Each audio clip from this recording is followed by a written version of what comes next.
Bala sir வந்து நீங்கள் படம் பண்ணணும்னு சொல்லும்போது நம்ம கதையில் இங்கே அபிப்பிராயம்லாம் சொல்ல முடியாது. அந்த கதைக்கு நம்ம எப்படி அடாப்ட் ஆகிறோம் அப்படின்னு தான் பார்க்கணும். பரதேசிலே ஒரு சீன் எடுக்கும்போது ஆக்சுவலியாக இந்த சீன் எப்படி ஒரு வாரமாவது நமக்கு எடுக்கணும் அப்படின்பாரு. ஏன்னா நிறையா ஷார்ட்ஸ் இருக்கும், நிறைய எமோஷன்ஸ் இருக்கும், எல்லாம் இருக்கும். அவர் லைட்டிங் மற்ற விஷயங்களுக்கெல்லாம் நான் என்ன ஓவராலாக வந்து ஒரு பேட்டர்ன் நம்ம அதை புரிஞ்சுக்கிட்டதுனால காலையில் ஒரு 9 மணிக்கு ஆரம்பித்தா 12:30க்கு அந்த சீன் முடிஞ்சிடுச்சு. அப்போ ஒரு வாரம் எடுக்கணும்னு சொன்ன சீன் வந்து 2.5 மணி நேரத்துக்கு முடிஞ்சிடுச்சு. சரி, அப்புறம் ஏதாவது இம்ப்ரூவைஸ் பண்ணுவாங்க. முதல்ல ஒருத்தன் விழுகிற மாதிரி இருக்காது, இன்னும் கொஞ்சம் ஏழியராக விழுகலாம், அந்த இடத்துல ஒருத்தன் கிராஸ் பண்ணுறான், அதை அப்படி பண்ணலான்னு இம்ப்ரூவைஸ் பண்ணியாச்சு. திரும்ப மறுநாள் காலையில் அதே செட்டுக்கு போகிறோம். செட்டுக்கு போய் திரும்ப இப்போ முதல் நாள் எல்லாம் ரெடி பண்ணதுனால இப்போ அவங்கவுங்க அங்கே எங்கே உட்காருங்க எல்லாம் உட்கார வச்சாச்சு. திரும்ப இதுதான் திரும்ப ஒரே ஷாட்டில் முடிஞ்சிச்சு. ஒரு பெரிய பெட்டு உங்களுக்கானதும் இந்த படத்தை வந்து 90 நான் சொன்ன 90 நாளில் இந்த படத்தை எடுக்கிறோம்.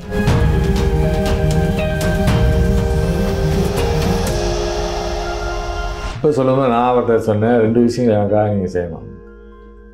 ஒன்று வந்து முழு படத்துக்கான கதையை நீங்கள் எழுதணும். 2வது வந்து நீங்கள் ஒரு 7 மணிக்கெல்லாம் நீங்கள் ஸ்பாட்டுக்கு வந்துடலாம். இது 2மே கஷ்டமான இதாக இருக்கே அப்படின்னாரு.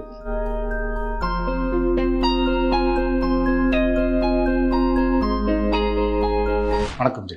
வணக்கம். இந்த பேட்டில் வந்து உங்களோட சினிமா பார்வை, சினிமாவில் நீங்கள் கடந்து வந்த பயணம், உங்கள் அனுபவங்கள், நீங்கள் ஒர்க் பண்ண மாஸ்டர்ஸு, ஸோ அப்படி நிறைய விஷயங்கள் பற்றி பேசலாம்னு நினைக்கிறேன். வந்து ஒரு திரைப்பட இயக்குனர், ஒரு எழுத்தாளர், ஒளிப்பதிவாளர், இப்போ வந்து டீச்சர் அப்படின்னு பல அடையாளம் இருக்குது. ஆனால் நீங்கள் சினிமா பொறுத்த வரைக்கும் ஒரு ஒளிப்பதிவாளர் தான் அறிமுகமானீங்க.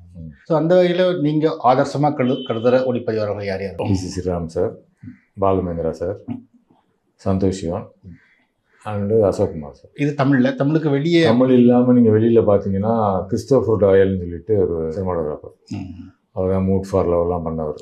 அவர் எனக்கு ரொம்ப பிடிக்கும். விக்டோரியா ஸ்டெரரான்னு ஒருத்தர் ஹாலிவுட்டில் இருக்கார், அவரை பிடிக்கும்.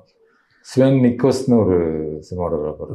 எல்லாரோட பொதுத்தன்மையில் வந்து ஏன் ஒரு சினிமாட்டோகிராஃபரை பிடிக்குது அப்படின்னா, நான் சினிமாட்டோகிராஃபரை நான் ஒர்க் பண்ணும்போது எது நமக்கு சேலஞ்சிங்காக இருக்கோ அதை அவங்க ஈஸியாக செய்யும்போது அவங்களுக்கு நமக்கு பிடிக்குது. இப்போ உதாரணத்துக்கு வந்து ஒரு சீன் இருக்குன்னு வச்சுங்களேன், இந்த சீனை வந்து அவங்க என்ன மாதிரி லைட் பண்ணுறாங்க, என்ன மாதிரி ஃப்ரேமிங் பண்ணுறாங்க, என்ன மாதிரி மூவ் பண்ணுறாங்கங்கிறத பொறுத்து இப்படி ஒரு விஷயம் இருக்குல்ல, நம்ம இப்படி பண்ணியிருக்கலாமோன்னு ஒரு நம்மளை ஆச்சரியப்படுத்துகிறாங்கல்ல, அந்த விஷயங்களுக்காக அவங்களுக்கு பிடிக்குது. இப்போ நீங்கள் ஸ்வென் நிக்கோஸ்ட் அப்படின்னா அந்த கான்ட்ராஸ்ட்டாக அந்த கலருக்கும் அந்த பிளாக் அண்ட் ஒயிட் நிறையா படங்கள் வந்து அந்த லைட்டுக்கும் நிழலுக்குமான அந்த விகிதத்தை பயன்படுத்துறது, அப்புறம் அந்த முகங்களை வந்து ஒருங்கிணைக்கிறது, அந்த ஃப்ரேம் வந்து அந்த உருவாக்குறது, இது வந்து அவரை பிடிக்கும்.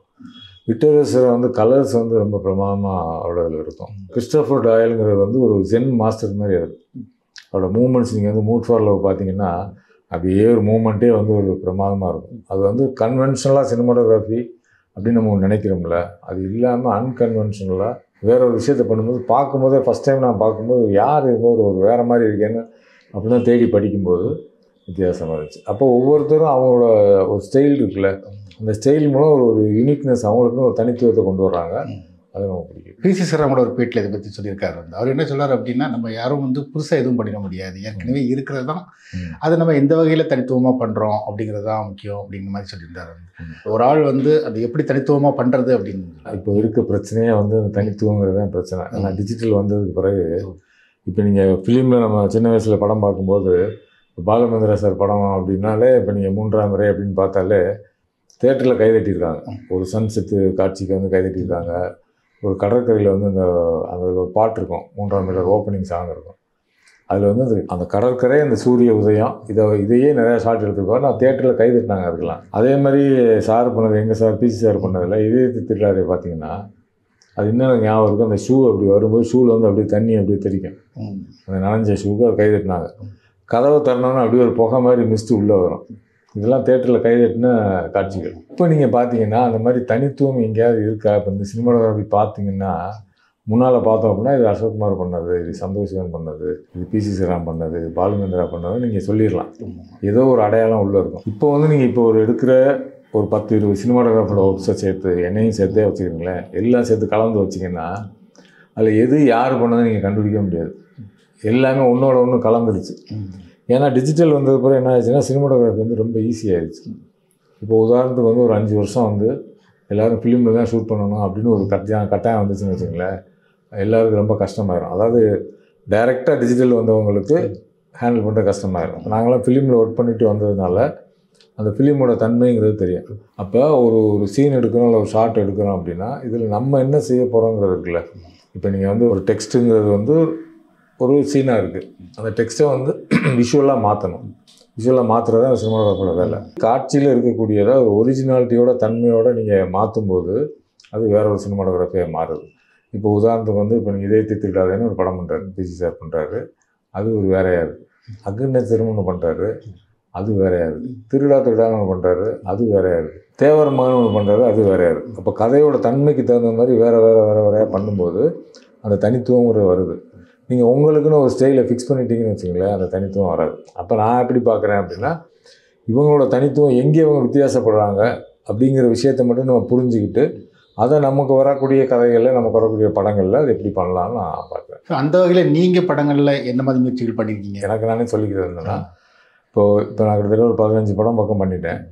ஒரு படம் மாதிரி இன்னொரு படம் இருக்கக்கூடாதுங்கிறது நான் ரொம்ப தெளிவாக இருக்கேன். அதோட லைட்டிங் பேட்டர்னோ, இல்லை கேமரா மூவ்மெண்ட்டோ, இல்லை ரியலிஸ்டிக்காக அப்ரோச் பண்ணுறதோ, அது எப்படி பண்ணணும். இப்போ கல்லூரி அப்படின்னு எடுத்துக்கிட்டிங்கன்னா என்னோடய முதல் படம். அதுக்கு முன்னாடி நான் ஒரு தம்பி படத்தில் ஒரு போர்ஷன் நான் ஒர்க் பண்ணேன். ஒரு 30 நாள் நான் ஒர்க் பண்ணேன். பாட்டு எல்லாமே நான் தான் எடுத்தேன் தம்பி படத்தில்.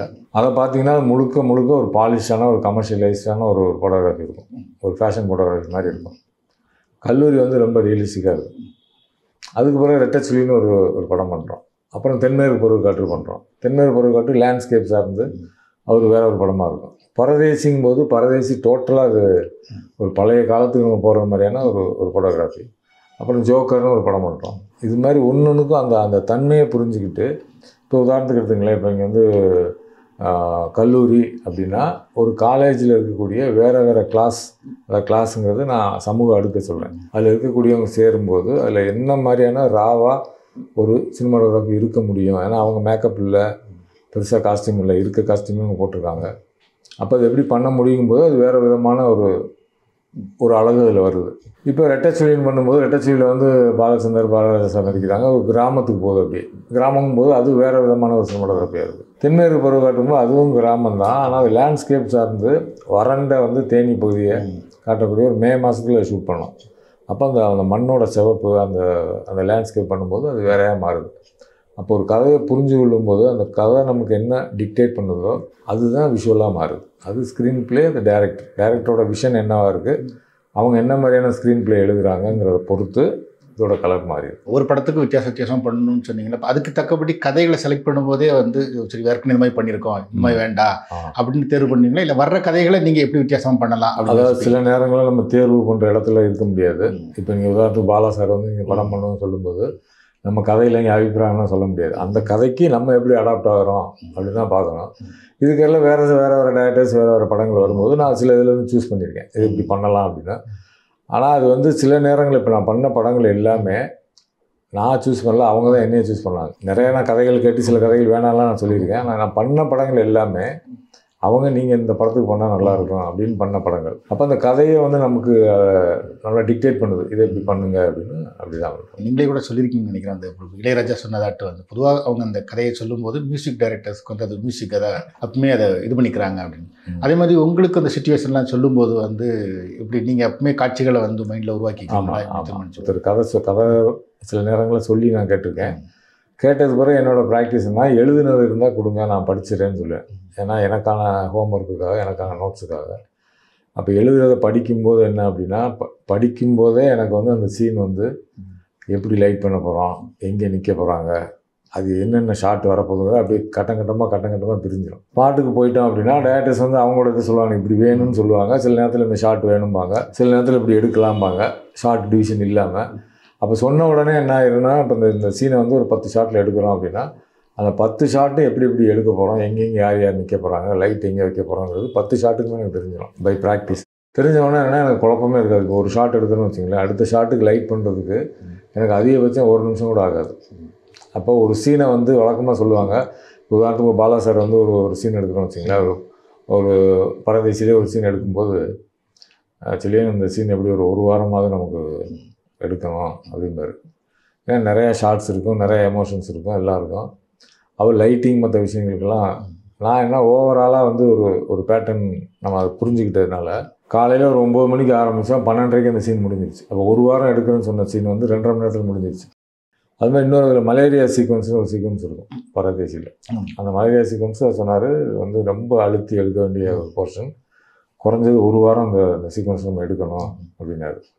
அப்போ எங்களுக்கு ஸ்டெடி கேம் இருந்துச்சு. அப்போ ஃபுல்லாக கோரியோகிராஃப் பண்ணி எடுத்தோம். கரெக்டாக 10 மணிக்கு ஆரம்பித்தோம், ஒரே ஷாட்டில் ஓகே ஆயிடுச்சு.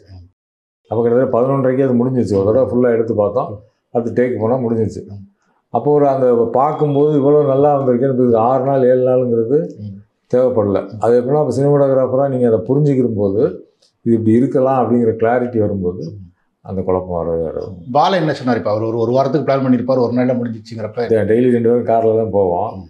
போகும்போது அவருக்கு என்ன அப்படின்னா சொல்லி நாளைக்கு திருப்பி எடுக்கலாமான்னு கேட்டார். நான் கேட்டேன் எதுக்கு திருப்பி எடுக்கலாங்கிறீங்க? எனக்கு ஏதோ நம்ம சுற்றிட்டோமோன்னு தோணுது அப்படின்னா. சுற்றிட்டோமோன்னு தோணுச்சுன்னா நீங்கள் நான் மானிட்டர் ரூமுக்கு வர சொல்கிறேன், நீங்கள் எடுத்த சீனை பாருங்கள், சுற்றி இருந்தால் திரும்பி எடுங்க, சுற்றலைன்னா திருப்பி விட்டுருங்க அப்படின்னு. இல்லை எனக்கு கொஞ்சம் திருப்தி இல்லாமல் இருக்குது, நாளைக்கு திருப்பி எடுப்போமா? சரி திருப்பி எடுப்போம்னு சொல்லியாச்சு. இருந்தாலும் ஒரு தடவை பார்க்குறேன்னு சொல்லி நைட்டு ரூமுக்கு மானிட்டர்லாம் வர சொல்லி அந்த சீனை பார்க்குறாரு. பார்த்தா நல்லா தானே இருக்குதுன்னு அவருக்கே தோணுது, நல்லா இருக்குது அப்படின்னு. சரி அப்புறம் ஏதாவது இம்ப்ரூவைஸ் பண்ணுவோம், அந்த முதல்ல ஒருத்தன் விழுகிற மாதிரி இருக்காது, இன்னும் கொஞ்சம் ஏழியராக விழுகலாம், அந்த இடத்துல ஒருத்தன் கிராஸ் பண்ணுறான், அதை அப்படி பண்ணலான்னு இம்ப்ரூவைஸ் பண்ணியாச்சு. திரும்ப மறுநாள் காலையில் அதே செட்டுக்கு போகிறோம். செட்டுக்கு போய் திரும்ப இப்போ முதல் நாள் எல்லாம் ரெடி பண்ணதுனால இப்போ அவங்கவுங்க அங்கங்கே உட்காருங்க, எல்லாம் உட்கார வச்சாச்சு.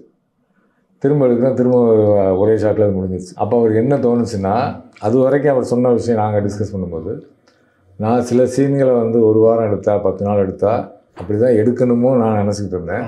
சிலர் இந்த ஸ்பீட் அண்ட் அக்யூரசி கோ டு கெதர்னு சொல்லுவாங்கள்ல, வேகமாக செய்யும்போது சில விஷயங்கள் கரெக்டாக அமைஞ்சிருந்தேன். இப்போ அது மாதிரி அமைஞ்சிருச்சு அப்படின்னு. ஆக்சுவலாக அந்த படம் ஆரம்பிக்கும்போது எனக்கு முன்னாடி நல்ல பழக்கம். நான் கடவுள் டைமில் வந்து அப்போ பிதாமனுக்கு அப்புறம் நான் கடவுள் இந்த டைம்லாம் பழக்கம்.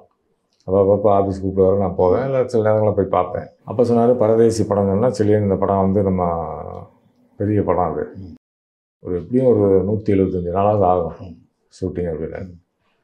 நான் வந்து என்னென்னா நான் நிறைய டாக்குமெண்ட்ரிஸ் நிறையா ஒர்க் பண்ணியிருக்கேன். அப்புறம் ஒரு விஷயத்தை வேகமாக செய்கிறதுல ஒரு ப்ராக்டிஸ் இருக்குது. டாக்குமெண்ட்ரிஸில் ஒர்க் பண்ணும்போது என்ன அப்படின்னா, அங்கே இருக்க லைட்டை அங்கே இருக்க விஷயத்தை பயன்படுத்தி அப்படியே எடுக்கிறதுக்குள்ள எதையுமே நம்ம அரேஞ்ச் பண்ணாமல் ஒரு இடத்துக்குள்ளே போகிறோம் அப்படின்னா இருக்கிறத வச்சு எடுத்துகிட்டு வந்துடுறதுக்குள்ள அது வந்து நமக்கு ஒரு ப்ராக்டிஸ் இருக்குது. அப்போ நான் ஸ்டில் ஃபோட்டோகிராஃபிலேருந்து வரேன், ஃபேஷன் ஃபோட்டோகிராஃபி மாடலிங்லாம் பண்ணியிருக்கேன். அதனால் லைட்டிங்கில் எனக்கு எந்த பிரச்சனையும் இல்லை. அந்த லொக்கேஷன் லைட்டிங் ரெண்டையும் சேர்க்கும்போது ஒரு விஷயத்தை சீக்கிரம் பண்ணிட முடியும்னு தோணுதுலாம். நான் 175 நாள் இந்த படத்தை எடுக்கணுமா நான் கேட்டேன். இல்லை கொஞ்சம் அழுத்தி எடுக்கணும், 175 நாள் தான் எடுக்கணும் அப்படிங்கும்போது நான் சொன்னேன், அவ்வளவு தேவையான எனக்கு தெரியல, சரி ஒரு 160 நாள் எடுப்போம் அப்படிங்கிறாரு. நான் சொன்னேன் அவ்வளோ நாள் வேணாம், நீங்கள் எவ்வளோ நாள் எடுக்கலாம்னு நினைக்கிறீங்க என்கிட்ட கேட்டார். அதனால் ஒரு 60 நாள் அப்படின்னேன். ஐயோ 60 நாளாக வாய்ப்பே கிடையாது, நான் 120 நீங்கள் 60 சொல்லிங்கன்னா கிட்டத்தட்ட ரொம்ப நட்புங்கிறதுனால பேரம் பேசுகிறது மாதிரி அவர் வந்து இல்லை ஒரு 150 வச்சுக்கிறோம், இல்லை ஒரு 75 வச்சுக்கிறோம், இல்லை வந்து இது வச்சுக்கிறோம் அது வச்சுக்கிறோம், அப்படியே பேசி பேசி பேசி ஒரு பெரிய பெட்டு உங்களுக்கு எனக்கும். இந்த படத்தை வந்து 90 நான் சொன்னேன் 90 நாளில் இந்த படத்தை எடுக்கிறோம். நான் வந்து ஒரு அசிஸ்டன்ட் டைரக்டர் நினச்சிக்கிறேங்க, என்னை சினிமாட்டோகிராஃபர் நீங்கள் நினைக்க வேணாம். ஸ்பாட்டுக்கு போனால் நான் சினிமாட்டோகிராஃபர், ரெடி டேக் அப்படின்னா நான் சினிமாட்டோகிராஃபர். அந்த டேக்கு போகிற வரைக்கும் நான் உங்களுக்கு அசிஸ்டன்ட் டைரக்டர் நினச்சிக்கிறேன். அவர் சொல்ல நான் எழுதுவேன், வசனம்லாம் சொல்லுவார், நான் தான் எழுதுவேன். திருப்பி அந்த 1வது வரியை தூக்கி 2வது போடுங்க, 3வது வரியை தூக்கி 5வது போடுங்க, இப்படி மாற்றி மாற்றி எல்லாம் அடித்து கிடிச்சு அப்புறம் ஒரு அசிஸ்டன்ட் டைரக்டருக்கு போவோம், ஒரு காப்பி பண்ணி கொண்டு வருவார். இப்போ சொல்லும்போது நான் அவர்கிட்ட சொன்னேன் 2 விஷயங்கள் எனக்காக நீங்கள் செய்யணும். ஒன்று வந்து முழு படத்துக்கான கதையை நீங்கள் எழுதணும் அப்படின்னா ஒரு ஜெர்க்கு ரைட்டு. 2வது வந்து நீங்கள் ஒரு 7 மணிக்கெல்லாம் நீங்கள் ஸ்பாட்டுக்கு வந்துடலாம். இது ரெண்டுமே கஷ்டமான இதாக இருக்கே அப்படின்னாரு. அப்புறம் சொன்னார், சரி நான் உங்கள் கூடவே இருக்கேன், நீங்கள் எழுதுன்னு அவசியம் இல்லை, நீங்கள் சொல்லுங்கள் நான் எழுதுகிறேன் உங்களுக்கு கஷ்டமாக இருந்துச்சான்னு சொல்லிட்டு அதே மாதிரி அவர் கூடவே இருந்து மகாபலிபுரத்துக்கு போனோம். அவர் என்ன சார் ஒரு 2 நாளைக்கு பிறகு அவர் அந்த டியூன் பண்ணிவிட்டு அவர் வந்துட்டார். வந்தோடனே என்ன சொல்லுவார், நான் எழுதிடுறேன் நீங்கள் அப்புறம் வாங்க, ஒரு 4 நாள் கழிச்சு வாங்க, நான் எழுதுனதை படித்து பாருங்கள் அப்படின்னு சொல்லி படித்து பார்க்க சொல்லுவார். படித்து பார்த்ததுக்கு பிறகு அப்புறம் திரும்ப ரீரைட் பண்ணணும்னு சொல்லி அவர் திரும்ப அதை மாற்றுங்க எதை மாற்றுங்கன்னு சொல்லுவார். நான் பேப்பரில் எழுதுன்னு வச்சுங்களேன். இப்படி போயிட்டே இருக்கும்போது எழுதி முடிச்சாச்சு, பரதேசிக்கு எழுதியாச்சு. அப்போ எழுதுனது முடிஞ்சிச்சு. அடுத்து நான் சொன்னேன், அடுத்தது வந்து 7 மணி, இது கண்டிஷன்லாம் கிடையாது, என்னோடய வேண்டுகோள் இது. ஏன்னா அவரோட தயாரிப்பில் அந்த படம் நடக்குது, அப்போ நம்ம சிக்கனமாக அந்த படத்தை எடுப்போம். அப்போ சொல்லும்போது ரைட்டு பண்ணிடலாம் அப்படின்ட்டு 7 மணிங்கிறது கொஞ்சம் கஷ்டம், 9 மணிக்கு நான் வரேன்னாரு. லேட்டாக தூங்குறவங்களுக்கு வந்து சீக்கிரம் தூக்கம் வராது. அப்போ லேட்டாக தான். அப்புறம் என்ன பண்ணார், 2வது நாள் 3வது நாள் வந்து 9 மணிக்கு வந்தார், 8 மணிக்கு வந்தார், 7 மணிக்கு வந்தார். அப்புறம் ஒரு நாள் கேட்டார், எதுக்கு என்ன இவ்வளோ சீக்கிரம் வர சொல்லுவீங்கன்னு கேட்டார். நான் சொன்னேன், இந்த படத்தில் வந்து லைட் நம்ம யூஸ் பண்ணவே இல்லை, நேச்சுரல் லைட்டு தான் எடுக்க போகிறோம். நேச்சுரல் லைட்டு காலையில் 7 மணிக்கெல்லாம் நம்ம ஒரு ஃபர்ஸ்ட் ஷாட் எடுத்தோம்னா ஒரு மாதமாக இருக்கும். 9 மணிக்குள்ளே ஒரு சீனை முடிச்சிடலாம். சரின்னாரு. 3வது நாள் பார்த்தாரு, 2வது நாள் பார்த்தாரு. 3வது நாள் நாங்கள் கார் போய்கிட்டு இருக்கோம். எப்போ 5:45 போய்கிட்டு இருக்கோம். எங்களை தாண்டி அவர் கார் போய்கிட்டு இருக்கோம். 6 மணிக்கெலாம் ஸ்பாட்டுக்கு வந்துட்டார். வந்து கடன்னு அதை எடுத்து முடித்தோம். 3வது நாள் சொன்னார், செலின்னு கூப்பிட்டாரு. போனேன், நான் கேமராலேருந்து மானிட்டருக்கு போகிறேன். அந்த பெட்டு சொன்னேன்ல, அதை வாபஸ் வாங்கிக்கிறேன், ஏன்னா அந்த படம் சீக்கிரமாக முடிஞ்சிடும் போல. அது 86 நாளில் அந்த படம் முடிஞ்சிச்சு. ஸோ அந்த பிளானிங்கும் அந்த ஒரு டைரக்டருக்கு நமக்குமான ஒரு நெருக்கமும் உறவும் இருந்துச்சுன்னா அது ஈஸியாக பண்ணிடலாம். பாலா கூட நீங்கள் அது அடுத்த தாரைத்துப்பட்டி கூட அவரோட ஒரு ஆமாம். அதுவும் பாலா இப்போ ஒரு 25 வருஷம் ஆகுது அவரோட. இப்போ கடந்த சில வருஷங்களாகவே பாலா பற்றின சில விமர்சனங்கள் இருக்கும், கொஞ்சம் பழக கடினமானவர் அந்த மாதிரிலாம். எப்படி உங்கள் அனுபவம் எப்படி?